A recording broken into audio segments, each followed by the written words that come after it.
Welcome to another episode of Ortho Out Loud. Today we're diving into the keys to smart training, proper form, smart planning, injury prevention, and the best tools to track your progress and show off to your friends. To break it all down, I'm joined by two just really great people today. We have Mike Alvarez, who's a strength and conditioning guru at Fox Valley Orthopedics, as well as Ed Bates, who is the president of the Elgin Lions Club, as well as co-director of the Elgin Valley Fox Trot 5K and 10-mile races. Before we dive in, I just wanted to remind our audience that the Fox Trot has been a big inspiration for this podcast. This is the first season of the podcast, and we'll be focusing on training smarter for your orthopedic health, but for your overall health as well. We've watched this race grow, the Fox Trot, over the last several years, and the community involvement has just grown exponentially with it. And to that end, Ed, since you've been so involved in organizing the race and keeping it going, I'd love to hear your perspective on how it's evolved, especially over the last several years, and why the community just seems to be so involved with it. Sure. This is a 48-year-old race that started as a 10-mile only in 1978 at a time when there were not many competitive races around. I actually am a historian, and I'm writing a history of the Fox Trot as we speak. So, 1980, the city of Elgin took it over from the corporation that ran it the first 2 years. Until 2019, the city decided that they wanted to pull back from it, so I'm in a running group in Elgin, the Kenyon Farm Runners, and we took it over. 2020 was not the best year to start a new event. That would have been a little tough. But we did have a virtual race that year, and then 21 on, we have successfully increased our numbers each year to where last year we had 1,122 registered runners. We're looking for at least 1,200 this year. Those are our plans right now. I think that by how we've organized it is why we've gotten a lot of community buy-in. So one of the biggest problems with a race like this is volunteers. You have to have people who are dedicated enough to show up at 6 o'clock on a Sunday morning in order to be involved in a race. So we have 9 nonprofits involved in this race. So each one of them gives us 10 volunteers. If they can't give us 10 volunteers, then they're not part of the proceeds from the race. Oh. So we've had a little changeover in the 5 years with groups, but we're pretty solid on the 9 groups now because last year all of them netted at least $5,000 from this event. Some were more depending on what they did as far as sponsorships were concerned. So I'm Elgin Lions Club, as you said, Boys and Girls Club, Kiwanis, the Elgin Sharks, which is a local youth running group. There's 9 altogether volunteer groups, and that has worked out very, very well for us. Yeah, all very worthy organizations as well, I might add, for sure. And then, Mike, I wanted to get into, the training aspect of everything, but I'd like to get a little bit of your perspective as far as strength and conditioning and kind of how this has become a passion for you, because I understand that you've run many races yourself as well, just like Ed, between marathons, half marathons, 10-mile races, 5K, and even are raising children or have raised children to run. Yes, I'm sure Ed can attest. You have drawers of T-shirts of all the different races you've done that go from 5Ks to 10Ks to half marathons to full marathons and everything in between. So yeah, I grew up running. Ran with my dad when I was younger, and I can remember on one occasion we were out on a 1-mile loop, and he would be so far ahead of me, he would stop and just run circle until I caught up, and then many years later. We're out on the run after I started running cross country and such. I started doing the same thing to him. So that was a really good memory when we had that. So for you, maybe I don't know about your dad, but yeah, for you, he got a chuckle out. He knew exactly what I was doing. He got a big chuckle out of it, and so maybe that's where my passion came from. And then getting married and having kids, and then that passion kind of trickles down. And so I trained my kids from speed camps as youths, and then.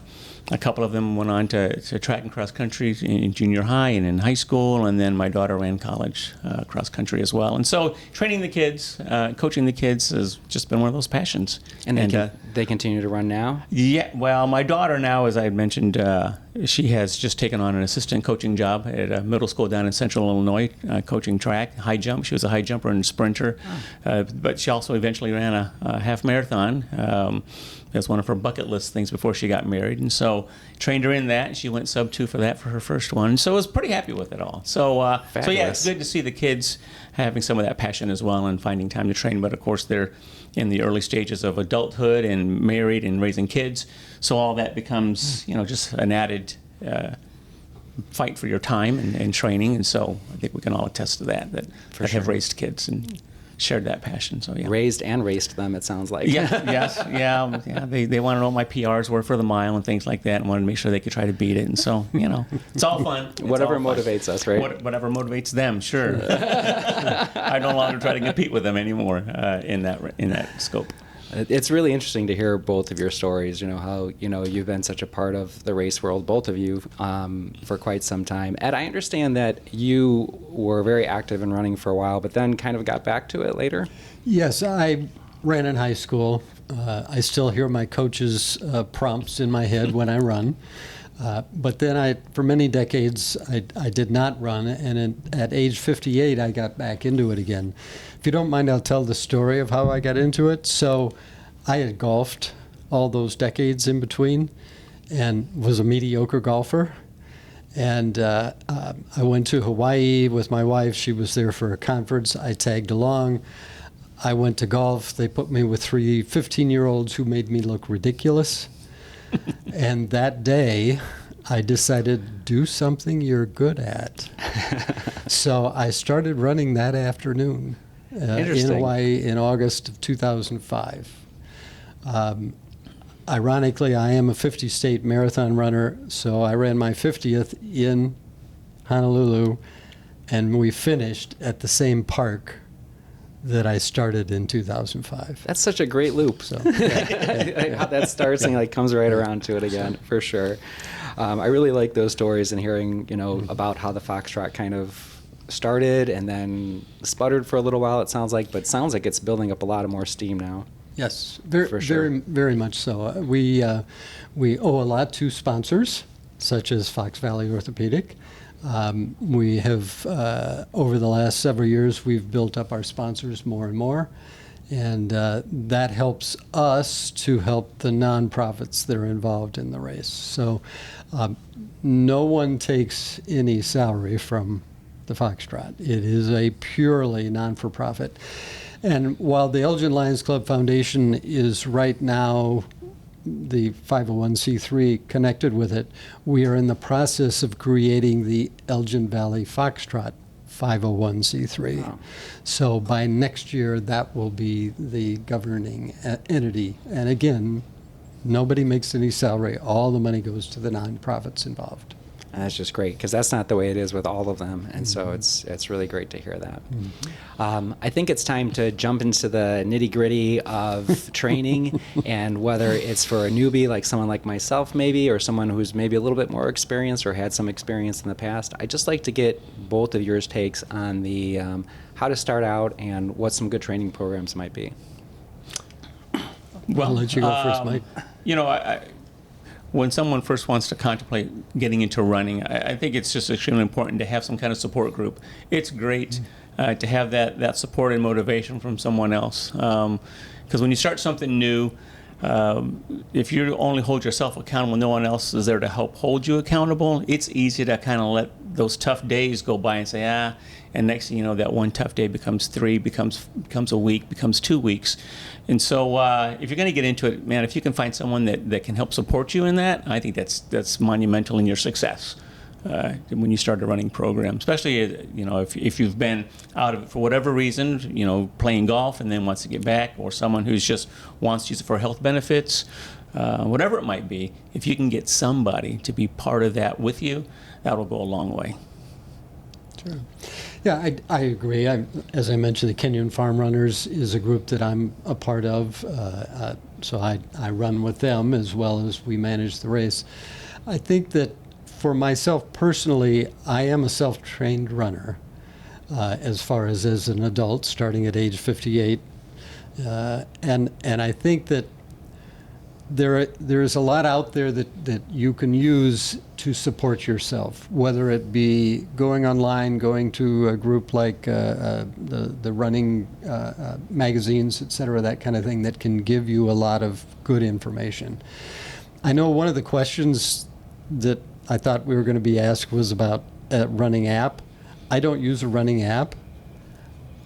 I'm old school. I have a spreadsheet. And I have a spreadsheet that goes back to 2005. That must be a long piece of paper. Well, you can have each year by year. Yeah. So because I was in retail management, I was into numbers. And when I left retail management and became a history teacher instead, that was somewhat traumatic.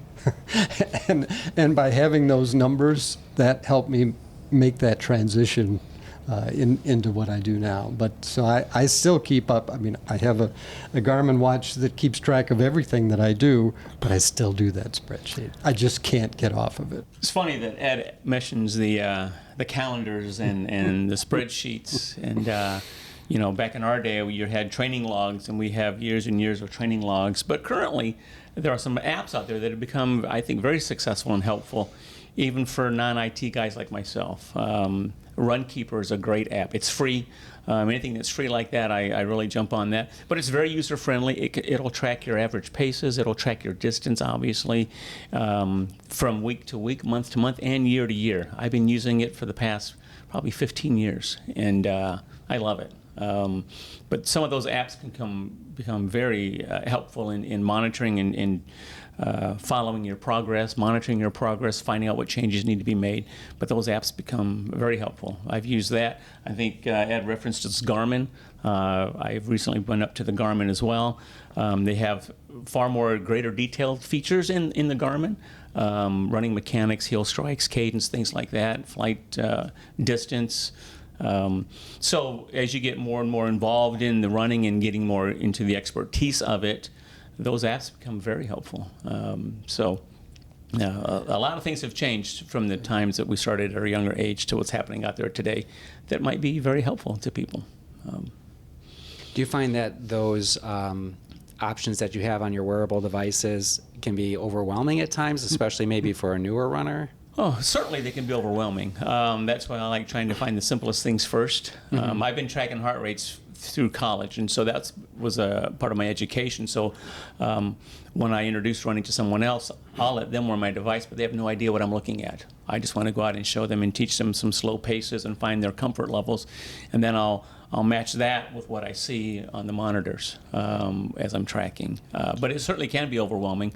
But once you start getting into it, you start diving into the nitty-gritties, and there's a lot of things available for you if you are following that interest. So I have a Garmin watch that I use religiously for running. But as I mentioned, I started out, as somewhat of a novice runner.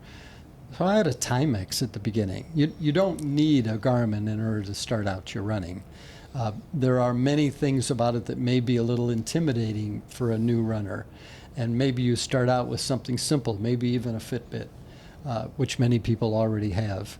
So that's what I would recommend to a new runner, is start out with something simple rather than a complex watch like a Garmin.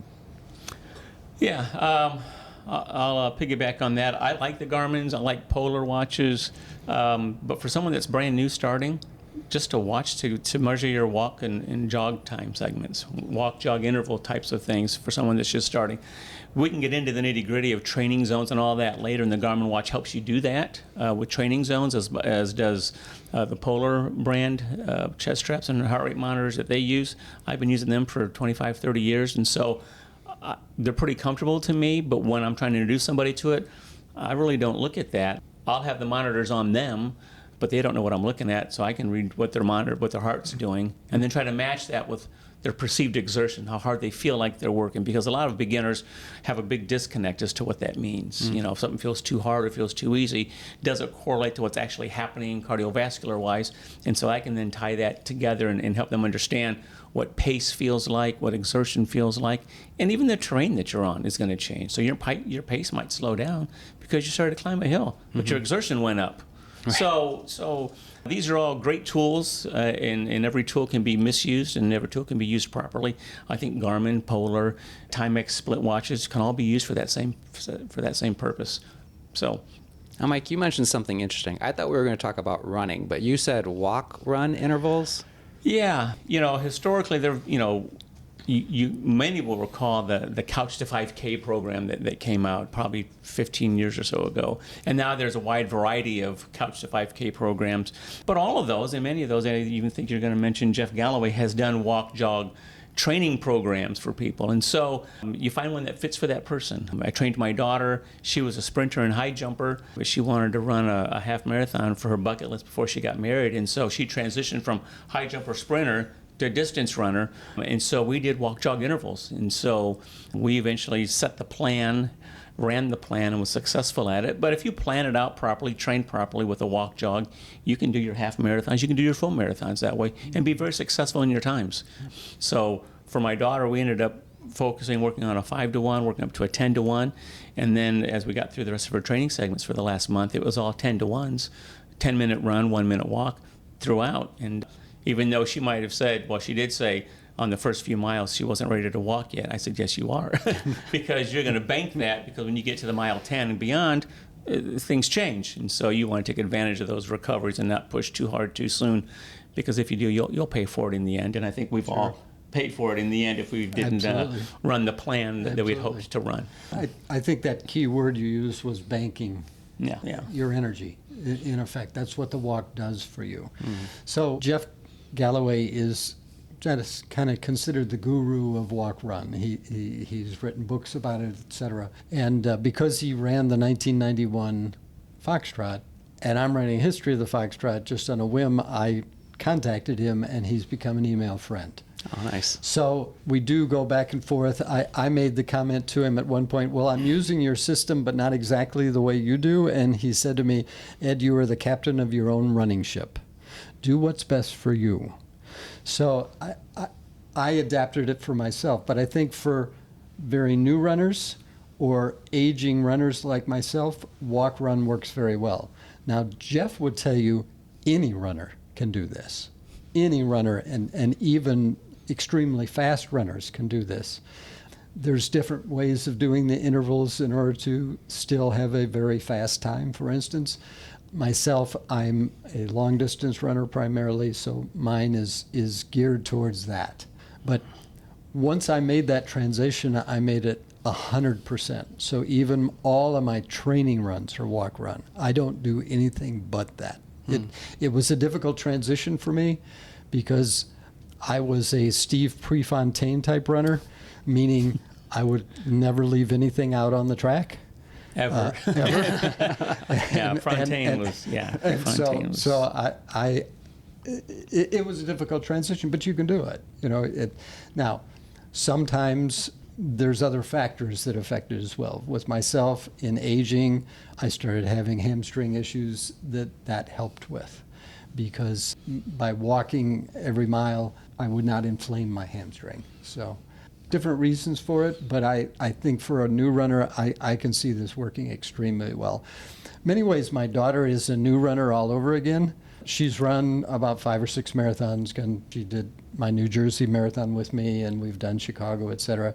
And then she kind of, after she beat me in the 2019 marathon, I think she figured, well, once I beat the old man, what's left. But she just had a baby a year ago.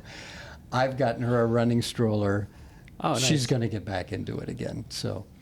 He talked about hamstrings, and maybe we're going to get into some injuries that sometimes happen with new runners. And so from an orthopedic standpoint, there are a lot of things you want to look at, what their foot is doing. I think we're going to cover that in an episode prior with some foot issues that go on and fallen arches, but also with their knee and hips, how well they work together, especially for brand new people. You want to kind of look at some of those things that hopefully you can prevent injuries. But in order to do that, you want to kind of identify a few things that might lead them to an injury by watching how they sit down and stand up, by watching how they go up and down stairs, watching what that lower chain does, the hip, knee, ankle, it all has to work together.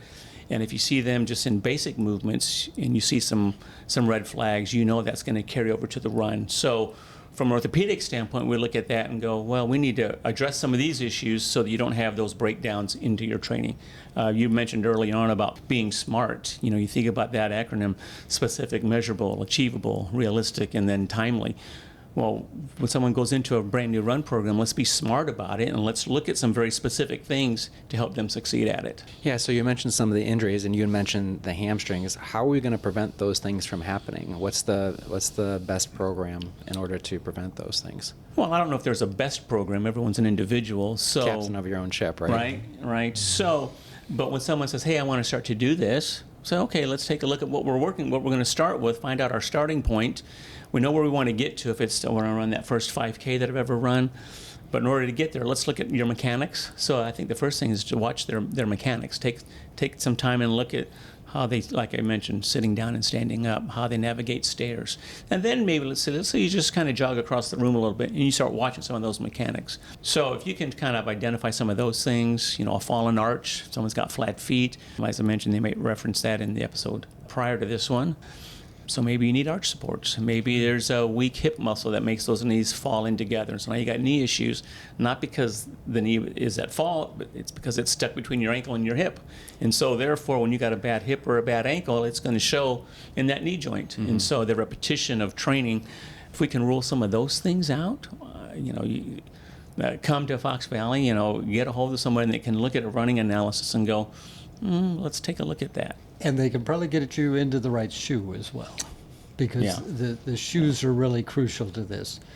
Full disclosure, I started on my own, and I didn't do that. And I soon had issues with plantar fasciitis, which is one of the worst things that can happen to you as a runner.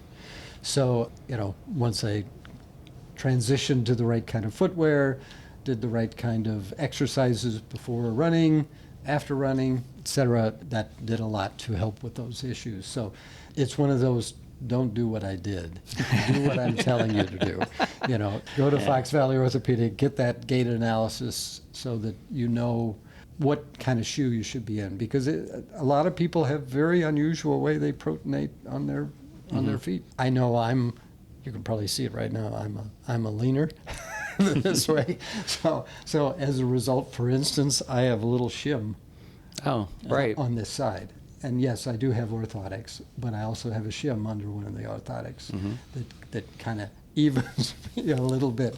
So I'm a little more upright than what I was, because I was having issues with my hip over on this side because I would lean this way too much. So. And we all can use a little evening out, right? Yeah, absolutely. Absolutely.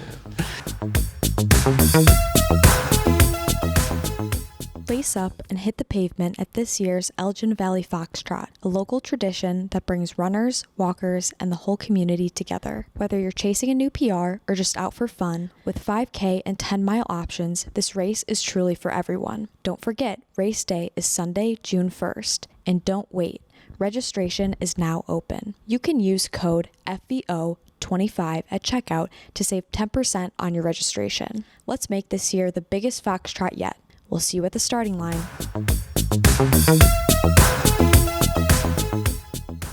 And then what are some other things that can kind of go wrong with our legs?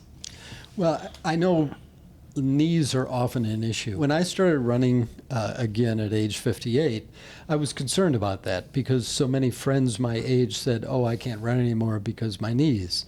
So something I did is, and I've done it religiously since I first started running again to the present, is I do knee exercises constantly, just to strengthen those knees so that I don't have a problem. Now, I'm also pretty light, that helps, but I think that has been a big reason why I have kept from having any knee injury issues whatsoever. I knock somewhere. Yeah, I think when he talks about that, we talk about knee exercises, and that's just it's specific to what body part, but there's so many variations of what you can do with that. And so a lot of times it's going to be that quad-ham relationship. The quad extends the leg, the hamstrings flex. And so those two muscle groups have to work in unison to work properly. And when those muscle imbalances are showing themselves, and then when the hip doesn't do its part, and your leg rotates in, you get this knock-knee type of running pattern, then that friction on that kneecap is going to start to build, and you're going to have some inflammation going on there. And so muscle imbalances are another big thing that happens, not just an arch, fallen arch or a bad hip, but what's happening with that quad-ham relationship as you go through your gait pattern. And so those are some things we like to look at, looking at the strength relationships between those two muscle groups. So a lot of things go into it from an orthopedic standpoint. For us, it's, well, let's just go run. We've been doing it since we learned how to walk, right? Right. And you watch a child, and I got grandkids now. My daughter gave them some agility ladders and some hurdles to do in the backyard. His kid's 2 years old, so we're starting him young. But teaching them those types of movement patterns, seeing what's happening, will go a long way for someone's injuries or teaching someone how to move. Those kids move, they drop down into a squat and come out perfectly. It's like, what happens? Well, we get older and we find modifications on how to move, and then we create some injuries. When I've spent time with a physical therapist, the phrase I hear most often is strengthening your core, which is the overall look at your body and all the things that go into that running gait, et cetera, all those things that could be affected. You want to have a really good, firm core strength. Yeah, that's interesting because we don't run with our stomach, or we don't run with our backs, or do we? You'd be surprised what your core, I mean, this is all your core. From head down to your feet, I would say, is part of your core. We can sit in a chair and we can slouch and our core is pretty lax. But if you were to stand up and reach your hands way over your head as high as you can reach, and then keep that body nice and tall and bring your arms down, and you go in and touch that midsection, it's firmed up just by the positioning you've put yourself in. And so that core, the ability for you to single leg strike over and over and over again, that's a lot of impact. That's a lot of force production going on, more than your body weight, maybe 3 times your body weight with each foot strike in a jog pattern. So, if you weigh 150 pounds, you start hopping on one leg, that's a lot of force production. It's a lot of muscle activity going on. And so when that strength isn't there, you're going to have injuries. So core-related exercises as well, cross-training, those types of things go a long way for a beginning runner. What kind of things do you do for cross-training? Well, the main one is biking. I'm a competent swimmer, but I don't enjoy it that much, so I'll stick with biking. So that would be the main thing that I do. I think that I'll just mention what I do as far as training in general, that I think especially is for somebody perhaps new, perhaps an older runner. So I run one day, I don't run one day, maybe bike, and then I do a very complete set of exercises for another day. Repeat. So for about 10 years, I have been in a pattern where I only run every third day. It gives my body a chance to recover from that run before I run again. And I think that's been a key to my success with running and my being able to continue to run. Again, this is what works for me. When I first started running, I was running a lot more than every third day. But as I have built up over time, that is what works best for me.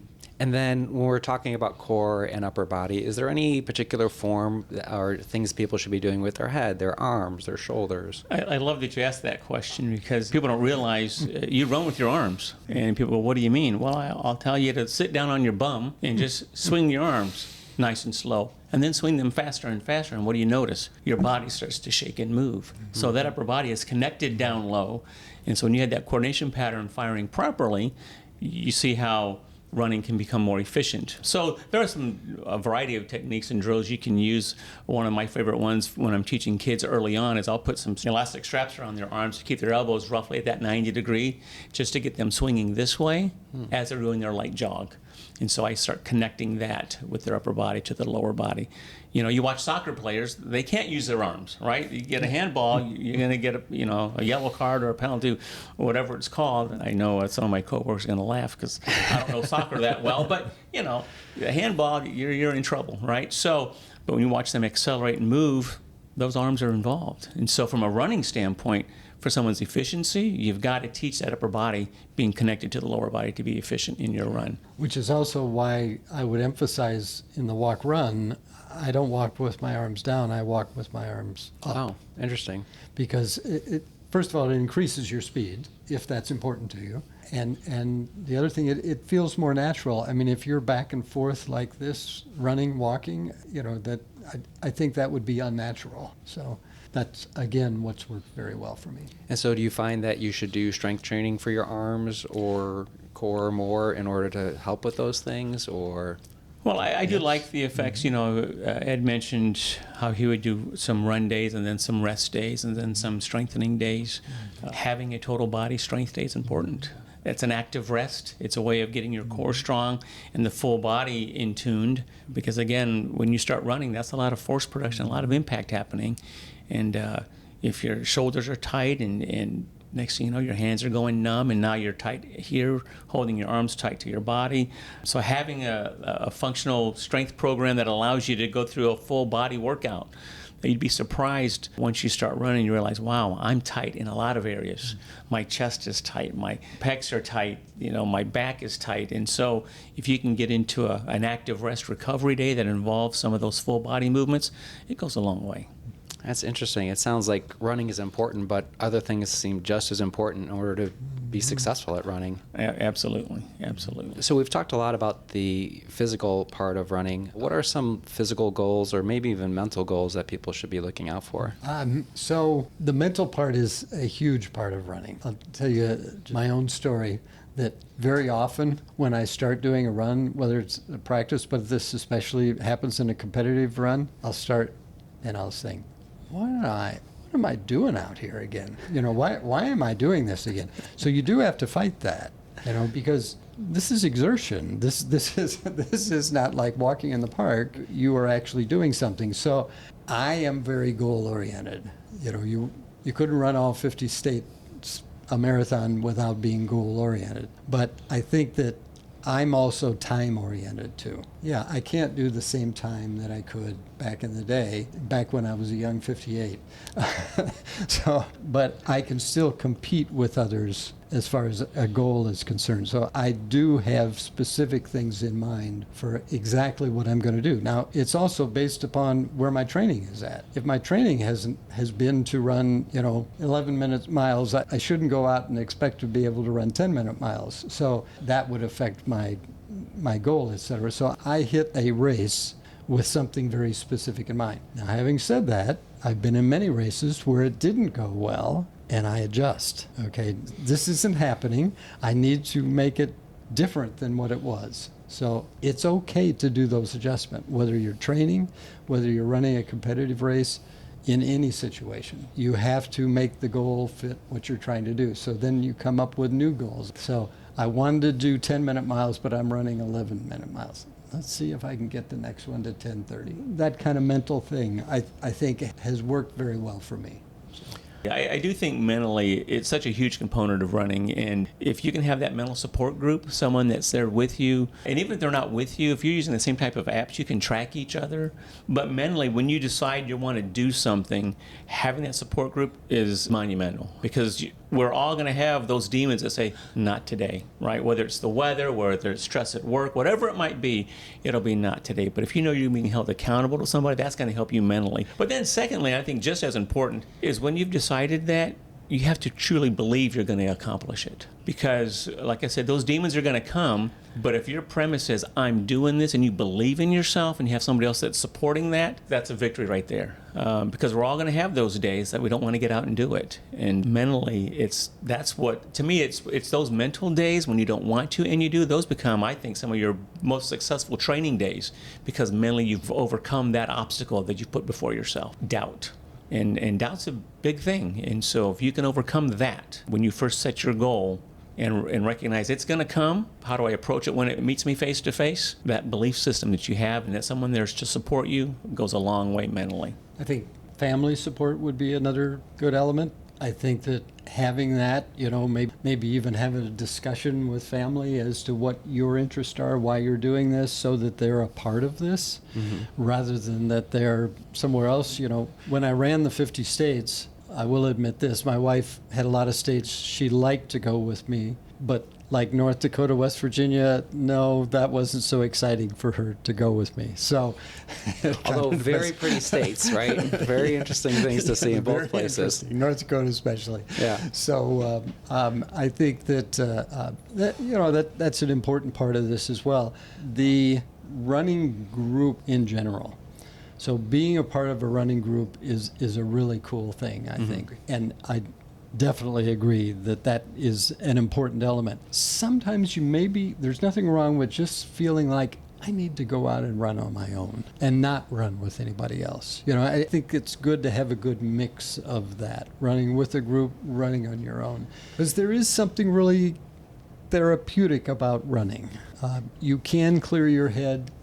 If you're with your friends, you're going to be talking to your friends, etc. So if you're on a solo run, you're clearing your head. Maybe you're thinking out some issue in your life that you're trying to figure out. And I would really be upset if I couldn't do this. It's why I'm making adjustments, even at my age, to be able to continue to run. Because there was a time, and one of my running friends reminded me of this, that I said, well, if I can't run under 4 hours for a marathon anymore, I'm going to stop running marathons. Well, guess what? I can't run under 4 hour marathon anymore.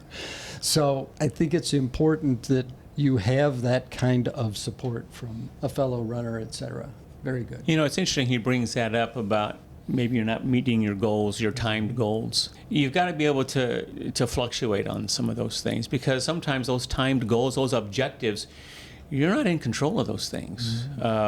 Injury, rain, weather conditions on that particular race. But mentally believing you can do it. Here's a unique story. When I ran my full marathon in South Bend quite a few years ago, I had set my plan. I followed Galloway's thing, and I had done all the metrics from a physiological standpoint, and all my trainings were right on. But it's in the early, winter and early spring, so the weather is not, the heat is not an issue. Well, come race day, heat became an issue, and so not being able to train in that on race day, it threw my numbers way off. And so going back to the mental component of it, we get past the 20-mile mark and I'm cramping up and I'm having to walk more than I had ever planned to walk. And I get to the 25-mile mark and I've had to stop. And I finally get back up and start walking again. And there's a fan that's lined the course. An older lady literally calls out my bib number and says, hey, whatever my bib number was at the time, she says, you're doing it, you're a marathoner. And that changed my whole mental perspective, because everything was objective, but I failed to realize, look, this is an experience you're having. Mentally, you're able to run 26 miles. Go out and drive that. For someone that's going to enter that 5K, right. You drive that distance, you go, wow, that's pretty far. Can I do that? If that's your objective, that's that first important goal of, do I believe I can do that? And yes, there's going to be hiccups and challenges that will confront you in that. But to go, wow, I can do that. And not everybody can say that. Sometimes they're past that time in their life. They've had injury, they've had illness, and they can no longer do those things that they were once passionate about. That's going to come for us. Sure. It's not going to be part of us anymore. But until then, I'm going to do what I can, and that helps our psyche so much. Wow, this has been incredible. I could probably talk to you guys for 4 more hours and still not get everything I need out of this. I really appreciate it. You realize that once you get runners talking, it's very hard to get them to stop. It's like That's they're because running. their lung capacity is so good, right? That's probably why. Really emphasizing proper form, small adjustments that can significantly improve not just your run, but how enjoyable it is. So I really appreciate the insight you both have given me. But now we go to the fun part of the podcast today, and this is the rapid fire question. And so we'll start with Ed first, and then you can answer the same question right afterwards. But then to make it fair, we should bounce back and forth. I was going to say. Yeah, because otherwise he gets a minute to think about it, right? So, first question, would you rather run a race in extreme heat or extreme cold? Cold. Cold. Wow, that was a quick answer. You don't want to get overheated. I could appreciate that. What is your go-to pump-up song, jam, when you're running, if there's any? And so Mike, it's your turn first. Wow. It's either a Metallica or an AC/DC song. Is there anyone in particular? Wow. That's my go-to. I don't know the titles of them. So, okay. Thunderstruck has a good opening. Kind of gets my brain going. Yeah, that could get you going. So, what do you think, Ed? I couldn't come up with one. I run totally without music. So the birds for you. Always have. Yes, and not the group, have. but the animal. I run on streets a lot. I want to hear there's a car coming. Oh, well, that's... I have a specific playlist for certain runs. So is that right? So there's music is involved when I run. Okay. Ed, are you more of a morning person or a night owl? Definitely morning. Ooh, I'm Night. Night owl? Yeah, night Interesting. All right, Mike, if you could have any superpower, what would it be? owl. Oh, any superpower. I'd like to be able to fly. Would have to be able to run like Tom Cruise.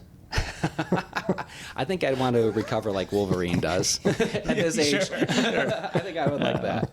All right, would you rather run a race with a pebble in your shoe or an untied shoelace? Pebble. Oh my goodness, neither. Those drive me crazy. I gotta stop. Yeah. Untied shoelace, I guess. That pebble, no way. That's like a constant annoyance, right? One food you could eat every day and never get sick of. Oh, give me a taco. Sorry. Tacos a good Give me a answer. taco. That was mine. Remember, I'm old. Insure. Oh my. Would you rather time travel to the past or the future? Future. Oh, past. Past. What's the best concert you've ever been to? Oh, hands down. Rush. I've seen them multiple times. We'd go again if they would ever come back and play, but once their drummer is gone, so not likely. I'd go to a Rush concert again. Chicago. There you go. What is the last TV show you binge watched? Landman. That I binged watch. Oh, Yeah, I usually binge watch one show at a time, so like one episode at a time. So the first one that I don't remember. I can't recall. And we did. I just don't remember the name of it. My wife and I sat down and watched like multiple episodes of it. I don't remember the name of it. So, what's the best piece of advice you've ever received? say thank you. That's great advice. Say thank you. Be yourself. Also good advice. I was told to stay young as long as you can, and so I'm still working on that. Yeah. So thank you. I'm very grateful for all the advice you've given us. Thanks again, Mike and Ed, for joining me today. It's been incredibly insightful, like I said. So for our listeners, if you're training for an upcoming race, start small, focus on consistency, think about some of the training advice that we've received today, please. Next week, we're going to be diving into best nutrition, tips to help you train at your best and such. So please tune in. Thanks for listening.